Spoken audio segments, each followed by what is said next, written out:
ভারতের ইতিহাসের আজকের ক্লাসে মধ্যযুগের একটা বিশেষ অংশ নিয়ে আমরা আলোচনা করব, যেখানে দেখব যে মোহাম্মদ ঘুরি কর্তৃক যেভাবে ভারতবর্ষে মুসলিম শাসনের প্রতিষ্ঠা হচ্ছে, সেটা কিভাবে আস্তে আস্তে আস্তে আস্তে সেই শাসন ব্যবস্থায় মোগল পর্যন্ত এগিয়ে যাচ্ছে, তারপরে আস্তে আস্তে কারা ইউরোপিয়ান শক্তিরা কখন ঢুকছে, কি ব্যাপার, একদম ওখান থেকে ক্রনোলজি আমরা পরপর ফলো করব।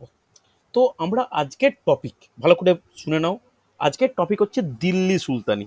তাহলে এই দিল্লি সুলতানি এটা বলার আগে আমাদের একটা টপিকের ছোট্ট আলোচনা করে নেওয়া প্রয়োজন।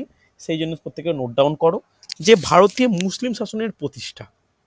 নোট ডাউন করবে, ভারতে মুসলিম শাসনের প্রতিষ্ঠা। প্রত্যেককে রিকোয়েস্ট করবে একটা চটি এক দিস্তার খাতা বানাতে, যে তার মধ্যে হেডিং করে রাখতে পারো যে মধ্যযুগের ইতিহাস, দিয়ে এখান থেকে শুরু করো। পরপর প্রতিটা পয়েন্ট আমার নোট পড়ে এই রেডি করে যদি তোমরা মুখস্থ করে রাখতে পারো, তার সঙ্গে এমসিকিউ ক্লাসগুলো অ্যাটেন্ড করতে পারো, আমি বলতে পারি যে আপকামিং ডাব্লিউপি কেপি বলে নয়, PSC miscellaneous, PSC clerkship, WBCS, পঞ্চায়েতের পরীক্ষা, আপকামিং বড় রিক্রুটমেন্ট, কোনো জায়গায় কিন্তু আটকাবে না। আমি এটুকু তুমি অ্যাসিওর করতে পারি। এই যে ক্লাস নোটে যেগুলো লেখাবো সেইগুলোর বাইরে যদি কোনো কোশ্চেন পড়ে তো আমাকে বলবে, ঠিক আছে? ভালো করে নোট ডাউন করো। দেখো, ভারতীয় মুসলিম শাসনের প্রতিষ্ঠা, এই এই ব্যাপারটা নিয়ে আলোচনা করার সঙ্গে সঙ্গে যে ব্যক্তির নাম আসে, ওনার নাম কি? মোহাম্মদ ঘুরি। মোহাম্মদ মোহাম্মদ ঘুরি এটা একটা আলোচিত নাম। এর সঙ্গেই কোশ্চেন একটা আসে যে মোহাম্মদ ঘুরির আসল নাম কি। চলো তাহলে একটা হেডিং করে নাও, মোহাম্মদ ঘুরি বলে। মোহাম্মদ ঘুরি, কেউ বলতে পারবে মোহাম্মদ ঘুরির আসল নাম কি? দেখো, এই এই নাম দিয়ে কিন্তু কোশ্চেন আসে। ফুডের পরীক্ষায় এসেছিল, আলমগীর নামে কে পরিচিত ছিল। এগুলো কিন্তু খুব কমন টাইপের প্রশ্ন, আমাদেরকে করে রাখতেই হবে। চলো লিখে নাও প্রথমে যে সিহাব উদ্দিন। লিখে নাও, দুটো নাম আমাদের জানার প্রয়োজন। একটা হচ্ছে সিহাব উদ্দিন, যেটা আমি লিখছি ক্লাসে আলোচনা করছি, সেটা কিন্তু তোমরা যেন খাতায় নোট ডাউন করা থাকে। আর একটা নামও উনি পরিচিত ছিলেন, মুইজুদ্দিন মোহাম্মদ বিন সাম। লিখে নাও, মুইজুদ্দিন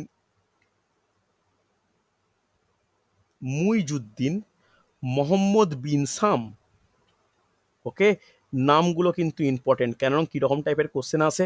ধরো টাফ টাইপের কোশ্চেন এলো, বলবো মুইজুদ্দিন মোহাম্মদ বিন সাম নামে দিল্লির মুসলিম শাসনের প্রতিষ্ঠানের ক্ষেত্রে গুরুত্বপূর্ণ ব্যক্তিটি আসল নাম কি? অ্যান্সার হবে মোহাম্মদ ঘুরি। এরকম টাইপের কোশ্চেন কিন্তু আসে। এইবার এই মোহাম্মদ ঘুরির সঙ্গে জড়িত ঘটনাগুলো আমরা সাল ওয়াইজ ক্রনোলজি ফলো করে পরপর লিখবো। এটাই কিন্তু কম্পিটিটিভ এক্সামের ক্ষেত্রে সব থেকে ইম্পর্টেন্ট ব্যাপার। এটা যেন মনে থাকে, সালের সঙ্গে একটা ক্রনোলজি ফলো করা।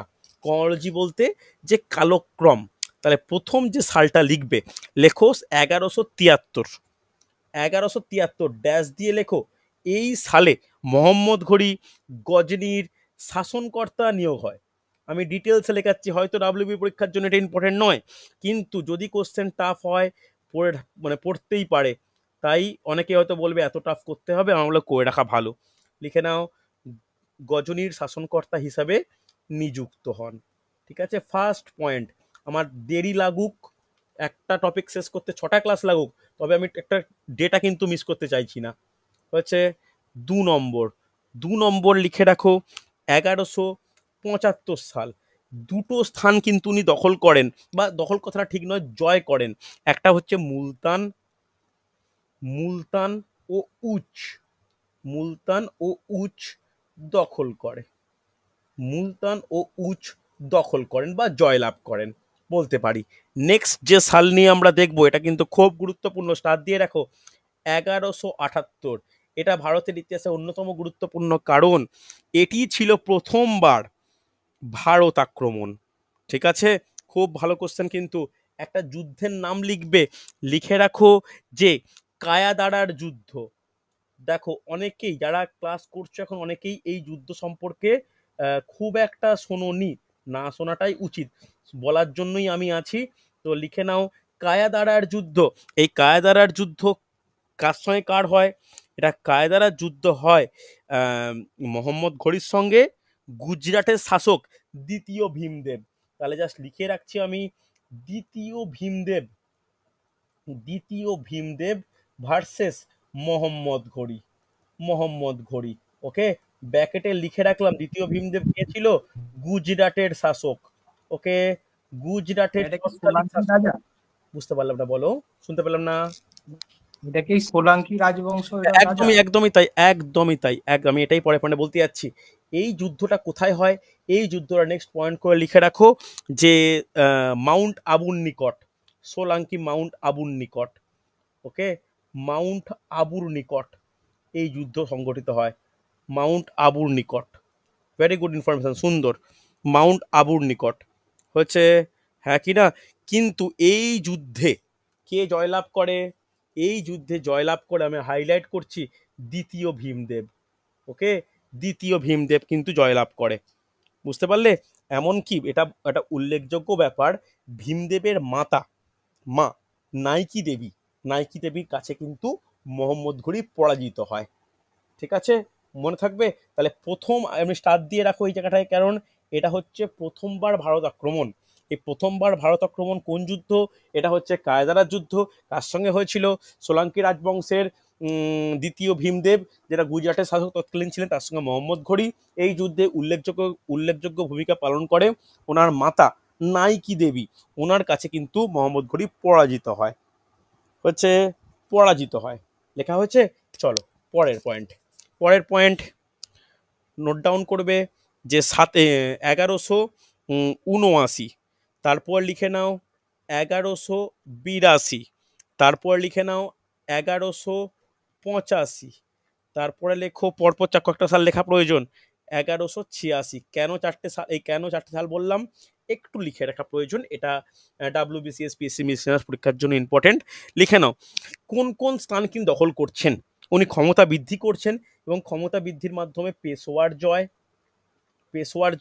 পেশোয়ারের পর হচ্ছে সিন্ধু বিজয় বা সিন্ধু প্রদেশ জয়, সিন্ধু প্রদেশ জয় পরে বর্তমান পাকিস্তানের সিয়ালকোট প্রদেশ বা সিয়ালকোট অঞ্চল জয়, তারপর লিখে নাও লাহোর জয়, লাহোর জয়। ওকে, এটা কিন্তু পরপর সাল ওয়াইজ আমি বলে গেলাম। এরপর সেই বিখ্যাত সাল, যে সাল হচ্ছে ভারতের ইতিহাসের ক্ষেত্রে অন্যতম উল্লেখযোগ্য, কোন সাল? লিখে রাখো 1191 1191। এই 1191 কেন বিখ্যাত? কোন যুদ্ধ? প্রথম তরাইনের, তরাইনের যুদ্ধ। তরাইনের প্রথম যুদ্ধ, তরাইনের প্রথম যুদ্ধ। নোট ডাউন করো, তরাইনের প্রথম যুদ্ধ। যাদের কাছে এই টপিকটা আমার পুরনো স্টুডেন্টকে লেখা আছে, একটা ঝালিয়ে নাও। তরাইনের, সরি দ্বিতীয় কেন লিখলাম, তরাইনের প্রথম যুদ্ধ, সরি তরাইনের প্রথম যুদ্ধ। নোট ডাউন করেছো? প্রথম যুদ্ধ কার কার মধ্যে সংগঠিত হচ্ছে? প্রথম যুদ্ধটা কার কার মধ্যে পৃথ্বীরাজ হচ্ছে? চৌহানের সাথে। পৃথ্বীরাজ চৌহান আর দেখো, মোহাম্মদ ঘুরি। মোহাম্মদ ঘুরি। পৃথ্বীরাজ চৌহানের কথা আমরা বারবার উল্লেখ করি বটে, কিন্তু আরেকটু স্পেসিফিক্যালি বললে কি বলা উচিত জানো? তৃতীয় পৃথ্বীরাজ চৌহান। স্পেসিফিক্যালি বললে বলা উচিত তৃতীয় পৃথ্বীরাজ চৌহান। ঠিক আছে, এটা কিন্তু খেয়াল রেখো, তৃতীয় পৃথ্বীরাজ চৌহান। এই তৃতীয় পৃথ্বীরাজ চৌহান কার রাজা ছিলেন? কার রাজা ছিলেন? কোন অঞ্চলের রাজা বলা যাবে? লিখে রাখো আজমির ও, আজমিরে। আজমির ও দিল্লির শাসক। লিখে রাখো আজমির তথা দিল্লির শাসক, দিল্লির শাসক। ওকে, উল্লেখযোগ্য। এই যুদ্ধ হচ্ছে কার সঙ্গে? যে তৃতীয় পৃথ্বীরাজ চৌহান ভার্সেস মোহাম্মদ ঘুরি। ওকে, এই যুদ্ধে জিতছে কে? এই যুদ্ধে জিতছে কে? তৃতীয় পৃথ্বীরাজ চৌহান। পৃথ্বীরাজ চৌহান। তৃতীয় পৃথ্বীরাজ চৌহান কিন্তু জয়লাভ করছে, জয়ী। জাস্ট এইরকম লিখে রাখো, জয়ী। ওকে, এবং পৃথ্বীরাজ চৌহান ওই সময় কিছুটা মহত্ব দেখিয়ে মোহাম্মদ ঘুরিকে যুদ্ধবন্দী না মানে করার পরও ওনাকে ছেড়ে দেয়। ঠিক আছে, এর পরের বছর আর একটা উল্লেখযোগ্য একটা যুদ্ধ, যে যুদ্ধটা আমাদের জানার খুব প্রয়োজন, 1992 সাল। 1992 সালে কোন যুদ্ধ হচ্ছে? তরাইনের দ্বিতীয় যুদ্ধ। নোট ডাউন করো, তরাইনের দ্বিতীয় যুদ্ধ। ওকে, খুব উল্লেখযোগ্য ব্যাপার এটা কিন্তু। এই যুদ্ধে একই প্রতিদ্বন্দ্বী, একই ব্যাপার, কিন্তু জয়লাভ করছে কে এই ক্ষেত্রে? এক্ষেত্রে মোহাম্মদ কিন্তু ঘুরি। মোহাম্মদ ঘুরি জয়লাভ করছে। লিখে নাও, সেই একইভাবে নোট ডাউন করো, খাতায় যেন ফ্রেশ নোট ডাউন করা থাকে। দেবাশিস নোট ডাউন করছো তো? Yes sir, yes sir. Note down করো, নোট ডাউন করো এইগুলো। আর নোট ডাউন শুধু নয়, এগুলো পড়েও রাখো, মানে পড়েও নিও। তার সঙ্গে হচ্ছে মোহাম্মদ ঘুরি। এই ক্ষেত্রে কিন্তু মোহাম্মদ ঘুরি জয়লাভ করছে। জয়ী বলে এখানে লিখে রাখো, তাহলে ব্যাপারটা আরো ক্লিয়ার হবে। এবং এই যুদ্ধের পরেই কি দেখা যাচ্ছে যে ভারতবর্ষে মুসলিম তথা সুলতানি সাম্রাজ্যের পথ প্রতিষ্ঠা হয়। লিখে নাও, এই যুদ্ধের পরেই যে দিল্লিতে বা ভারতে যাই বলতে পারো, দিল্লিতে সুলতানি সাম্রাজ্যের প্রতিষ্ঠা হয়। সুলতানি সাম্রাজ্যের প্রতিষ্ঠা হয়। তাহলে কোন যুদ্ধ কত সাল, এটা কিন্তু আমাদের জন্য ইম্পর্টেন্ট আর সহজ টপিক হচ্ছে, হ্যাঁ কি না, এটা কিন্তু ইম্পর্টেন্ট। বোঝা গেছে? দেখো এখনো কি জাস্ট যুদ্ধে জয় হয়েছে, আঞ্চলিক রাজা এখনো বাকি আছে, তো তাদেরকে প্রত্যেককে যদি দখলে না আনতে পারে, শুধুমাত্র দিল্লির জায়গা দিল্লি দখল করলে তো চলবে না। দিল্লির সারাউন্ডিং যে জায়গাগুলো তখনও দেশীয় রাজারা ছিল, তাদেরকেও যুদ্ধে জয় করা প্রয়োজন। সেই উদ্দেশ্যে যুদ্ধ চলতে থাকে, যার ফলস্বরূপ, নেক্সট পেয়ে যাচ্ছি আমি, যার ফলস্বরূপ নোট ডাউন করো, 1194 সালে আর একটা যুদ্ধ সংগঠিত হয়। কি যুদ্ধ? চন্দোয়ার যুদ্ধ। চাঁদোয়ার হ্যাঁ, একদমই তাই, চাঁদোয়ার যুদ্ধ, বা যেটাকে চন্দোয়ার যুদ্ধও বলা হয়, চাঁদোয়ার যুদ্ধ। ওকে, আর একটা ব্যাখ্যা লিখে রাখো, বাই চান্স পরীক্ষা কোশ্চেন হলে কিন্তু কনফিউজ যেন না হয়ে যায়। চন্দোয়ার যুদ্ধও নামে কিন্তু এটা পরিচিত। এই যুদ্ধটা কার কার সঙ্গে হয়, বা এই যুদ্ধে কে কাকে পরাজিত করে? লিখে নাও যে মোহাম্মদ ঘুরি কনৌজের রানা জয়চাঁদকে পরাজিত করে। জাস্ট একটা লাইন লিখে নাও, মোহাম্মদ ঘুরি কনৌজের, জায়গার নামও কিন্তু খুব গুরুত্বপূর্ণ, কনৌজের রাজা জয়চাঁদকে পরাজিত করে, রাজা জয়চাঁদকে পরাজিত করে। ওকে, হচ্ছে এই যুদ্ধ কিন্তু ইম্পর্টেন্ট, সাল তো ইম্পর্টেন্ট, কোনো অসুবিধা নেই, হ্যাঁ কি না? ভালো করে শোনো। এইবার দেখো, একটা যুদ্ধ আলোচনা করলাম যে কায়দারা যুদ্ধ, ওটা কিন্তু এখনো জয় হয়নি, তো জয় করা প্রয়োজন। সেই উদ্দেশ্যে 96-97 সালে শক্তি বাড়িয়ে আবার কিন্তু মোহাম্মদ ঘুরি ভীমদেবকে আক্রমণ করে, গুজরাটে ভীমদেবকে আক্রমণ করে এবং তাকে পরাজিত করে। সেই সময় ওই যুদ্ধে নেতৃত্ব কে দেয়? ওই যুদ্ধে নেতৃত্ব দেয় কুতুবুদ্দিন আইবক। লিখে নাও যে ঘড়ির কৃতদাস, নোট ডাউন করবে, ঘড়ির কৃতদাস কুতুবউদ্দিন আইবক, এই নামটা কিন্তু ইম্পর্টেন্ট। কুতুবউদ্দিন আইবক এই নামটা পরবর্তী ক্ষেত্রে কিন্তু দিল্লি সুলতানের ক্ষেত্রে উল্লেখযোগ্য নাম, আন্ডারলাইন করে রাখলাম। কুতুবউদ্দিন আইবক গুজরাটের শাসক ভীমচাঁদকে কিন্তু পরাজিত করে। ওকে, গুজরাটের শাসক ভীমচাঁদ বলছি, এক্সট্রিমলি সরি, ভীমদেবকে পরাজিত করে। ওকে, দেখো যেই ভীমদেবকে পরাজিত করা হচ্ছে, তখনই কিন্তু গুজরাট অংশ, একদম রাজস্থান থেকে আরম্ভ করে বালুচিস্তানের কিছু অংশ, গুজরাট অঞ্চল কিন্তু পুরোপুরি মোহাম্মদ ঘুরির দখলে চলে যাচ্ছে। ঠিক আছে, হাতের লেখা খারাপ হলে তোমরা কিন্তু একটু দেখে নিও। হচ্ছে, চলো নেক্সট। এরপরে সাল 1902 সাল, এক্সট্রিমলি সরি, 1202 সাল। এই 1202 সালে কুতুবউদ্দিন আইবক মানে সেনাপতির মতো উল্লেখযোগ্য ভূমিকা পালন করে ঘড়ির হয়ে, পরপর 3টে জায়গা দখল করে কিছুটা মধ্যপ্রদেশ অঞ্চলের দিকে। কোন কোন 3টে জায়গা দখল হচ্ছে, নোট ডাউন করে নাও, যে কালিঞ্জর, খাজুরাহো এবং তার সঙ্গে থাকছে মাহোবা দখল। ওকে, কালিঞ্জর, খাজুরাহো এবং মাহোবা দখল, বোঝা গেছে? এরপরে ভালো করে শোনো, খুব ইম্পর্টেন্ট, এরপরে একজন ব্যক্তি আছে যার নাম দিয়ে কিন্তু প্রশ্ন আসে, যে কোন দিল্লির সুলতানি বা দিল্লির কোন শাসক বাংলা থেকে লক্ষণ সেনকে উৎখাত করে, এটা কিন্তু কোশ্চেন আসে, নোট ডাউন করে নাও। হ্যাঁ, বখতিয়ার খলজি, কিন্তু তার আগে নামটা একটু মনে রাখা দরকার।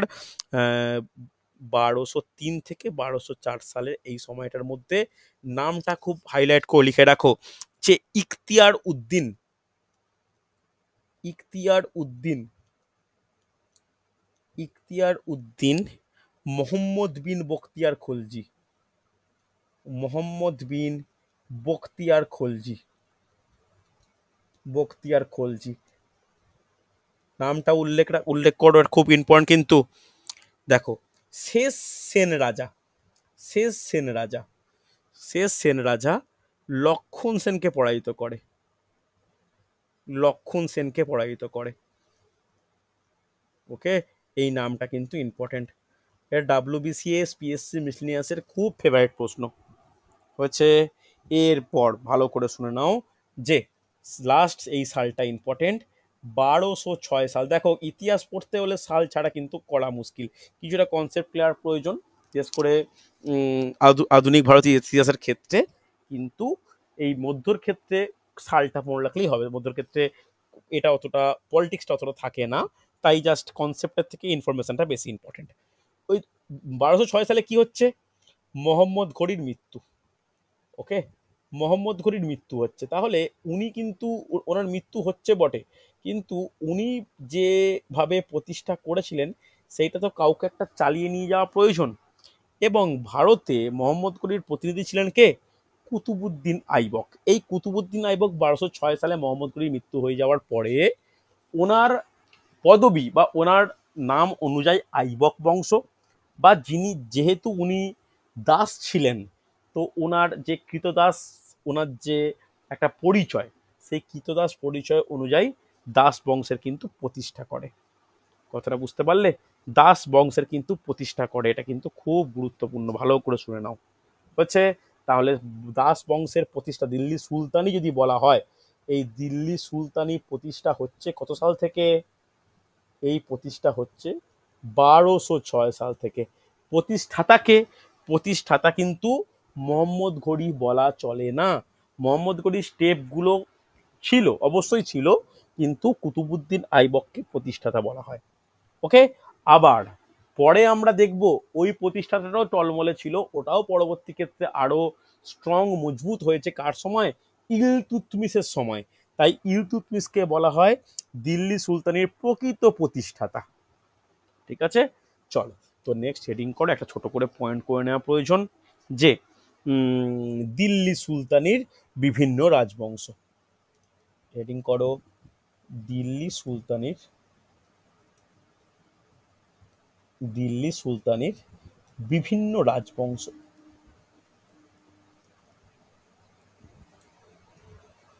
বিভিন্ন রাজবংশ, যত সালের সিকোয়েন্স মনে রাখবে তত কিন্তু ইতিহাসটা ইন্টারেস্টিং হবে। ঠিক আছে, তত কিন্তু ইতিহাস ইন্টারেস্টিং হবে। ভালো করে শুনে নাও। দেখো, দিল্লি সুলতানের রাজবংশটা প্রত্যেকটা সাল কিংবা প্রত্যেকটা সালের থেকে যেটা ইম্পর্টেন্ট, কোন সাল, কার পরে কে এসছে, কোন বংশের পরে কোন বংশ এসছে, এটা কিন্তু আমাদের একটু জেনে নেওয়া প্রয়োজন। তাহলে এইটা কতদিন থেকে কতদিন স্থায়ী হচ্ছে? এটা স্থায়ী হচ্ছে 1206 থেকে 1526। এই 1526 সালে কি ঘটনা ঘটছে? এই 1526 সালে কি হচ্ছে? পানিপথের প্রথম যুদ্ধ। সেখানে দেখা যাচ্ছে লোদি বংশের শেষ সম্রাট ইব্রাহিম লোদিকে বাবর হারাচ্ছে, হয়ে মোগল যুগ শুরু হচ্ছে। মোগল যুগ কিন্তু দিল্লি সুলতানেটের পার্ট নয়, খেয়াল রাখা দরকার। তাহলে এই দিল্লি সুলতানেটের কটা রাজবংশ রয়েছে বলতে পারবে? 5টা রাজবংশ। 1 2 3 4 5 করে লিখে রাখো। এই ক্রনোলজি বা এই কালপঞ্জি বা কালক্রমটা কিন্তু আমাদের মনে রাখা প্রয়োজন, খুব ইন্টারেস্টিং। 1 নম্বর কোনটা? 1 নম্বর নোট ডাউন করো, দাস বা আইবক। আর একটা নাম বলতে পারবে দাস আইবক বাদ দিয়ে? কে বলবে? মামেলুক বংশ। ম্যামেলুক বংশ, পারফেক্ট, সুন্দর। ম্যামেলুক বংশ, দাস বংশ, আইবক বংশ বা ম্যামেলুক বংশ। তারপরে কোন রাজবংশ? তারপরে রাজবংশের নাম কি? নোট ডাউন খলজি করে বংশ। নাও, খলজি বংশ। খলজি বংশ, হাতের লেখা বুঝতে অসুবিধা হলে জিজ্ঞাসা করে নিও। খলজি বংশের পরে কোনটা? তুগলক বংশ। তুগলক বংশ। তুগলকের পর কোনটা? সৈয়দ বংশ। সৈয়দ বংশ। সৈয়দের পরে শেষ কোনটা? লোদি বংশ। ওকে, লোদি একদম যেন পর পর মুখস্থ হয়, দাস, খলজি, তুগলক, সৈয়দ, লোদি। ওকে, এইবার প্রতিটা বংশের ক্ষেত্রে আমি তো লেখাবো, কোনো অসুবিধা নেই, তবে তারও ব্যাকেটে আমি লিখে দিচ্ছি কত সাল থেকে কত সাল এই বংশগুলো স্থায়ী ছিল, একদম যেন মুখস্থ হয়। 1206 থেকে বলা উচিত 1290। খলজি বংশ কবে, কতদিন? 1290 থেকে 1320। 20। তুগলক কতদিন বলা উচিত? তুগলক কতদিন? 1320 থেকে 1414। 1320 থেকে 1413 বা 1414, ভুল কিছু নয়। সৈয়দ বংশ কতদিন? সৈয়দ কতদিন? 1414 থেকে 1351। 1413 থেকে 1451। ওকে। আর লোদি কতদিন? 1451 থেকে 1526। ওকে। চলো, এর মধ্যে কোশ্চেন আসে সব থেকে দিল্লি সুলতানেটের মধ্যে সব থেকে কম দিন কোন রাজবংশ স্থায়ী ছিল, সব থেকে বেশি দিন কোন রাজবংশ স্থায়ী ছিল? জলদি বলে ফেলে এটা থেকে দেখে, সব থেকে বেশি দিন কোনটা হবে? আচ্ছা, কত বছর করে একটু হিসাব করে নি। এটা কত বছর বলো? দাস বংশ কত বছর হিসাব করলে? 84 বছর, হ্যাঁ কি না?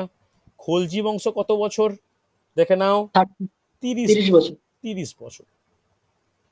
30 বছর। এটা কত বছর? এটা প্রায় 94 বছর, হ্যাঁ কি না? সৈয়দ বংশ কত বছর?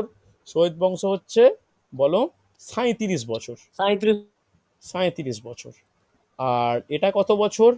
এটা হচ্ছে বলো না 75 বছর লোদি বংশ। তাহলে সব থেকে বেশি সব থেকে কম পারা যাবে? সব থেকে বেশি দিন হচ্ছে তুগলক বংশ, সব থেকে কম হচ্ছে খলজি বংশ। তবে খলজি বংশের ইম্প্যাক্ট কিন্তু প্রচুর ছিল, কম দিন হতে পারে বটে, কিন্তু খলজি বংশের ইম্প্যাক্ট মারাত্মক। জালালউদ্দিন ফিরোজ খলজি, আলাউদ্দিন খলজি, তারপরেই হচ্ছে আলাউদ্দিন খলজির পরেই জাস্ট কুতুবুদ্দিন মুবারক শাহ, নাসিরুদ্দিন খসরু শাহ। তো বেশি নেই, কিন্তু কিন্তু এই খলজি বংশের ইম্প্যাক্ট মারাত্মক, বিশেষ করে আলাউদ্দিন খলজি। আলাউদ্দিন খলজিটাই একটা গোটা হয়তো ক্লাস লাগতে পারে, আমি ডিটেলসে এইভাবেই করাবো। ওকে। দেখো এই পেজটা স্ক্রিনশট নাও, কেন ক্রনোলজি যেন প্রত্যেকের ফলো আপ হয়, এই সালের যে প্রত্যেকটা সিকোয়েন্স এটা যেন মুখস্থ থাকে। ক্লিয়ার? এই জায়গাটা একটু স্টার দিয়ে রাখো, কারণ এই জায়গাটা কেন শহীদ বংশ তুগলক বংশ 13 সালে শেষ হচ্ছে, আর এটা 14 সালে শেষ হচ্ছে, মাঝের টাইমটা খুব খুব কয়েক মাসের একটা মানে কি বলবো, ইতিহাসে সেই অর্থে কোনো উপাদান পাওয়া যায়নি বলে এটাকে 1314 1313 একটা গ্যাপ সৃষ্টি হয়, তুগলকের এন্ড যেটা শেষ হচ্ছে। যাই হোক, তাহলে আজকে যে টপিক বা আজকে যে বংশ নিয়ে আলোচনা করা শুরু করব সেটা হচ্ছে দাস বংশ। ঠিক আছে? দেখো এতগুলো বংশ আছে, একটু সময় দিও, পরপর শেষ করার পরে তারপরে এমসিকিউ ডিসকাশন করব। এমসিকিউ ডিসকাস করে নোট দেবো, নোটের পিডিএফ তোমরা প্রিন্ট আউট করে নিও, তারপরে চলে যাব একদম মুঘলে। ওকে। চল, আজকে হেডিং করো প্রথম বংশ দাস বংশ। আমি দাস বংশই লিখছি, দাস বংশ লিখছি, বা দাস বা এটাকে আইবকও বলতে পারো, যেটা যে যার যেমন সুবিধা। দাস বংশ লিখছি, অসুবিধা নেই। ব্যাকেটে লিখে দিচ্ছি সালটা, যে 1206 থেকে 1290। দেখো কোনো কারণে এই সময় একটু কালবৈশাখী ঝড়ের ব্যাপার রয়েছে, মাঝে মাঝে একটু ক্লাসের টাইমিং নিয়ে একটু সমস্যা হতে পারে, আমি তোমাদেরকে জানিয়ে দেবো। ঠিক আছে? চল, দেখো দাস বংশ 1206 থেকে 1290। তাহলে প্রথম কার নাম আমরা উল্লেখযোগ্যভাবে পড়ার প্রয়োজন? লিখে নাও যে কুতুবুদ্দিন আইবক। কুতুবুদ্দিন আইবক, ওনার টাইম মানে টাইমটাও কিন্তু ইম্পর্টেন্ট, প্রত্যেক রাজার টাইম ইম্পর্টেন্ট। 1206 থেকে 1210। এইবার ওনার সম্পর্কে যাবতীয় তথ্য কিন্তু আমার পরপর লিখিয়ে দেওয়াটা কর্তব্য। প্রথম কি নোট ডাউন করবে? প্রথম রাজধানী বলা যাবে? কুতুবুদ্দিন আইবকের রাজধানী কোথায় ছিল? বেশিরভাগ স্টুডেন্ট দিল্লি বলে, দিল্লি কিন্তু নয়, অ্যান্সার হচ্ছে লাহোর। নোট ডাউন করো, অ্যান্সার হচ্ছে লাহোর হচ্ছে। এবার এবার ওনার ওনার নাম, ওনার মানে উপাধি কি কি ছিল? ওনার উপাধি কি কি ছিল? উপাধিগুলো কিন্তু ইম্পর্টেন্ট। উপাধি কি কি ছিল? দেখো উপাধি কিছুটা ব্যক্তিদের দেওয়া, কিছুটা ঐতিহাসিকদের দেওয়া, কিছুটা হচ্ছে কোনো রাজার দেওয়া। এর উপাধি তিনটের নাম কিন্তু আমাদের লেখা প্রয়োজন। ফার্স্ট হচ্ছে মালিক, মালিক। নেক্সট লেখো সিপাহ সালার। প্রত্যেক একটু মিউট করো, কানে লাগছে আমার। সিপাহ সালার। এরপর লেখো লাখ বক্স, লাখ বক্স। এছাড়া হচ্ছে ছত্র, ছত্র ও সুলতান প্রভৃতি। দেখো এর মধ্যে কে কোন উপাধি দিচ্ছে। এই মালিক আর সিপাহসালার উপাধিটা ওনাকে কে দিয়েছিল? এটা দিয়েছিল কিন্তু মোহাম্মদ ঘুরি। মোহাম্মদ ঘুরি, মোহাম্মদ ঘুরি। ওকে। ছত্র ও সুলতান উপাধিটা কে দিয়েছিল? এটা দিয়েছিল ঘুরের শাসক গিয়াসউদ্দিন ঘুর, গিয়াসউদ্দিন ঘুর। গিয়াসউদ্দিন ঘুর কিন্তু কুতুবউদ্দিন আইবককে ছত্র ও সুলতান উপাধি দেয়। ঠিক আছে, হচ্ছে। চলো চলো নেক্সট, যেটা ইম্পর্টেন্ট, যে এই যে লাখ বক্স, এটা কিন্তু ঐতিহাসিক বা পাবলিকদের দেওয়া, কিন্তু এটা একটা পজিটিভ একটা সাইন যে উনি দান, ওনার মধ্যে একটা দানশীলতা লক্ষ্য করা যায়। ওনার এই বিশেষ দানশীল মনোভাবের জন্য ওনাকে লাখ বক্স, যেটাকে লক্ষ্যদাতা বলা হয়। ঠিক আছে, হ্যাঁ কি না? এটা ইম্পর্টেন্ট হচ্ছে। চলো নেক্সট। স্যার ছত্রা সুলতানের ব্যাপারটা ওটা কে বললেন, কি লেখা আছে? গিয়াসউদ্দিন ঘুর, আচ্ছা ঠিক আছে। গিয়াসউদ্দিন ঘুর, ঘুরের শাসক গিয়াসউদ্দিন ঘুর। বুঝতে পারলে? চলো চলো নেক্সট, নেক্সট, নেক্সট। এটা আমার জানার দরকার যে ওনার সময় কি কি স্থাপত্য হয়। এই স্থাপত্য দিয়ে কিন্তু কোশ্চেন আসে। চলো লিখে নাও, স্থাপত্য বলে একটা হেডিং করো। বলা যাবে কি উল্লেখযোগ্য স্থাপত্য হয় ওনার টাইমে? কুতুব মিনার। ওনার টাইমে দেখো, কুতুব মিনারটা আমি ছেড়ে রাখছি, কেন কুতুব মিনার উনি তৈরি করা শুরু করেন। এই কুতুব মিনারটা শেষ করে কে? এটা শেষ করতে কিন্তু ইলতুৎমিশ। তাই কুতুব মিনারের ব্যাপারটা আমি এই মুহূর্তে লেখাচ্ছি না, কারণ কুতুব মিনার উনি শুরু করছেন বটে, কিন্তু কুতুব মিনারের পুরোপুরিভাবে নির্মাণ কার্য শেষ করছে ইলতুৎমিশ। ওকে, চলো। তো এখানে লিখে রাখো যে আড়াই দিন কা ঝোপড়া, লিখে নাও আড়াই দিন কা ঝোপড়া, আড়াই দিন কা ঝোপড়া। কোথায় এটা? এটা রাজস্থানের আজমিরে বর্তমান, রাজস্থানের আজমিরে বর্তমান। ওকে। এছাড়া কি? এছাড়া হচ্ছে কোয়াত উল ইসলাম মসজিদ, লিখে রাখো কোয়াত উল ইসলাম মসজিদ, কোয়াত উল ইসলাম মসজিদ। এটা কোথায় বলা যাবে? এইগুলোই কিন্তু প্রশ্ন দেয়। এই মসজিদটি কোথায় অবস্থিত? লিখে নাও দিল্লি, পুরাতন দিল্লিতে, পুরাতন দিল্লিতে কিন্তু এই মসজিদ বর্তমান। হচ্ছে, হ্যাঁ কি না? খুব গুরুত্বপূর্ণ। এবার আমি এটা লেখাচ্ছি না, এটা ইম্পর্টেন্ট নয়, প্রত্যেকটা শুনে মনে রাখার চেষ্টা করো যে 1210 সালে চৌগান খেলতে গিয়ে, চৌগান বলতে বর্তমান যেটা পোলো খেলার সঙ্গে একটা মিল পাওয়া যায়, চৌগান খেলতে গিয়ে কিন্তু ওনার মৃত্যু ঘটে। ঠিক আছে, হচ্ছে। চল চল নেক্সট, নেক্সট, নেক্সট যে সুলতানের সম্বন্ধে আমাদের পড়ার প্রয়োজন একদম সিকোয়েন্স ফলো করে, সে তার নাম কি? আড়ম শাহ। লিখে নাও আড়ম শাহ। ওকে, আড়ম শাহ। আড়ম শাহ কতদিন থেকে কতদিন? 1210 থেকে 1211। জাস্ট বলে রাখি যে এই আড়ম শাহ কে ছিলেন বলা যাবে? আড়ম কুতুবউদ্দিন শাহ আইবকের ছেলে। পালিত পুত্র। লিখে নাও পালিত পুত্র, পালিত পুত্র। জাস্ট এইটুকুই, যে ইনি 8 মাস মাত্র রাজত্ব করেন। ইনি 8 মাস রাজত্ব করার পরে কুতুবউদ্দিন আইবকের জামাই ইলতুৎমিশ এই আড়ম শাহকে অপসারিত করে, কেন ইনি অযোগ্য ছিলেন একটা সুলতানি বা একটা দিল্লি সুলতানের মতো বড় একটা জায়গার শাসন কার্য সামলানোর জন্য। ওনাকে কিন্তু জামাই, কুতুবউদ্দিন আইবকের জামাই বা জামাতা ইলতুৎমিশ সম্পূর্ণভাবে অপসারিত করে নিজে সিংহাসনে বসে। তো আমি আজকের ক্লাস আর বেশি কন্টিনিউ করছি না। এরপরে, এরপরে এই সিকোয়েন্স ফলো করলে এরপরে যে সুলতানের সম্পর্কে আসবে সেটা হচ্ছে ইলতুৎমিশ। ওকে, এই ইলতুৎমিশ 1211 থেকে 1236 হিউজ একটা জায়গা ধরে রয়েছে। ওনার কিন্তু কি কি তৈরি, মানে কি কি তৈরি করেছেন, কি কি প্রচলন করেছেন, কি কি যুদ্ধ জয় করেছেন, কাকে কাকে মানে মঙ্গল আক্রমণ থেকে রক্ষা করা থেকে আরম্ভ করে পর পর ব্যাপারগুলো উনি উনি ওনার সমাজের ইম্পর্টেন্ট নোট ডাউন করব। তারপরে রুক উদ্দিন ফিরোজ শাহ, সুলতানা রাজিয়া বা মুজউদ্দিন বাহরম শাহ, আলাউদ্দিন মামুদ শাহ, গিয়াসউদ্দিন বলবন, এরকম করে করে কিন্তু গিয়াসউদ্দিন বলবনের পরে কায়ামুরস কায়াকবাদ কায়ামুরস হওয়ার পরে এটা কিন্তু দাসবংশ শেষ হবে। তো আগামী ক্লাসে আমার টার্গেট থাকবে ইলতুৎমিশ থেকে শুরু করে খলজি রাজবংশ মানে আগে পর্যন্ত কমপ্লিট করা। তারপরের ক্লাসে খলজি কমপ্লিট, তারপরের ক্লাসে তুগলক কমপ্লিট হবে। আর পরবর্তী পঞ্চম ক্লাসে একটা ক্লাসে সৈয়দ আর লোদিটা কমপ্লিট করব।